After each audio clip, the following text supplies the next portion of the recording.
हमारे गांव में अभी तक जो है यहाँ पर सड़क नहीं पहुँच पाई है। कुकरानी गांव में आज भी न बिजली है, न चलने के लिए सही रास्ते हैं, न सड़क सुविधा है।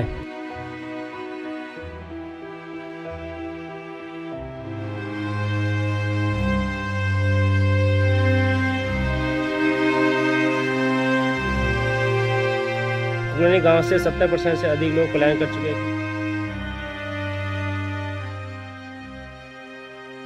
खूबसूरत पहाड़ जिसे लोग सुकून का पर्याय भी कहते हैं, जी हाँ, ये उन्हीं पहाड़ों के पहाड़ जैसे दुखों की हकीकत है। देखिए, यह है वो पहाड़ जहाँ कोई सुंदर दृश्य वाली जगह को होमस्टे में तब्दील कर दिया जाता है ताकि आप नेचर को करीब से देख पाएं जब वहाँ रहने के लिए आए। लेकिन देखिए, दूर से ही सही पर आज यहाँ के दरारों से भरे घरों को, इनकी महज दीवारों में ही दरारें नहीं हैं, बल्कि परिवार से बनने वाला घर असल में पलायन का दंश झेलकर टूट चुका है। गौर करें, ये तस्वीरें प्रदेश के मुखिया पुष्कर धामी के विधानसभा क्षेत्र की हैं। जी हाँ, वही चंपावत जिसकी जनता के जनादेश से सीएम की कुर्सी पर बैठे धामी के सीएम बने रहने पर मुहर लगी। खैर, इधर उधर की बात ना कर हम सीधा मुद्दे पर आते हैं, क्योंकि चुनावी मौसम में बड़े बड़े टीवी चैनलों को नेताओं के बड़े बड़े पोस्टर्स दिखाने से फुर्सत नहीं है, तो भाई उनके लिए तो ये इधर उधर की बात ही हुई ना। ये तस्वीरें जो है चंपावत के ग्राम पंचायत सल्ली के कुकड़ोनी गांव के तोक की। चलिए, डिजिटलीकरण तो वहां तक पहुंचा, तभी तो वहां के ग्रामीण प्रतिपक्ष संवाद तक पहुंच पाए। लेकिन जब उन्होंने अपनी मुसीबतों के पहाड़ का जिक्र किया तो सवाल आया मन में कि वाह रे, युवा पहाड़ का युवा या तो पलायन करने पर मजबूर हो गया या गांव के युवाओं की तरह सरकार से आग्रह करने में व्यस्त है। ये है युवा पहाड़। इन युवाओं के मुताबिक गांव में अभी भी बिजली सुविधा नहीं है, चलने को रोड नहीं है। कभी कोई बीमार पड़ जाए तो उम्मीद और इंतजार तो खुद ही दम तोड़ देते हैं। बरसात के मौसम में तो कोड़ में खाज वाला काम होता है, जैसे तैसे कंधे पर मरीज को अस्पताल पहुंचाते हैं। आगे कुछ कहने से पहले इन युवाओं को आप ध्यान से खुद ही सुने।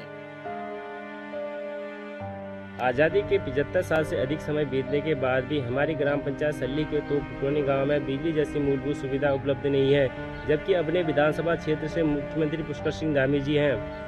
कुकड़ोनी गांव में आज भी न बिजली है, न चलने के लिए सही रास्ते हैं, न सड़क सुविधा है। कुकड़ोनी गांव से 70% से अधिक लोग पलायन कर चुके हैं, क्योंकि कुकड़ोनी गांव में बिजली जैसी मूलभूत सुविधाएं उपलब्ध नहीं है और ग्रामीणों को बरसात के टाइम में काफ़ी दिक्कतों का सामना करना पड़ता है। अगर कोई व्यक्ति बीमार हो जाता है तो उसे डोली के सहारे 5 से 6 किलोमीटर का दूरी तय करनी पड़ती है। ग्रामीणों का कहना है कि प्रशासन चुनाव से पहले इस बात को अपने संज्ञान में नहीं लेता तो आने वाले चुनाव का पूरा बहिष्कार किया जाएगा। धन्यवाद। आज मैं इस वीडियो के माध्यम से उत्तराखंड सरकार का ध्यान अपने पैतृक गांव की ओर आकर्षित करना चाहता हूं और यह बताना चाहता हूं कि आज़ादी के 76 वर्ष बाद भी हमारे गांव में बिजली और सड़क नहीं पहुंच पाई है। चुनाव से 2-4 महीने पहले गांव में जनप्रतिनिधि आते हैं और तमाम नेता लोग आते हैं और कई सारे वायदे गांव वालों से करके जाते हैं, परंतु पिछले कई वर्षों में हमें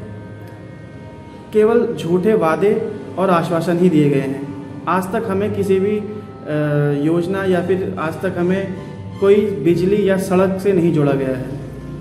मैं गांव वालों की बात को इस वीडियो के माध्यम से बताना चाहता हूं कि इस बार हमारे गांव कुकड़ोनी, ग्राम सभा सल्ली, जिला चंपावत उत्तराखंड में आता है और हम सभी ग्रामवासियों ने इस बार यह फैसला लिया है कि हम चुनाव का बहिष्कार करेंगे।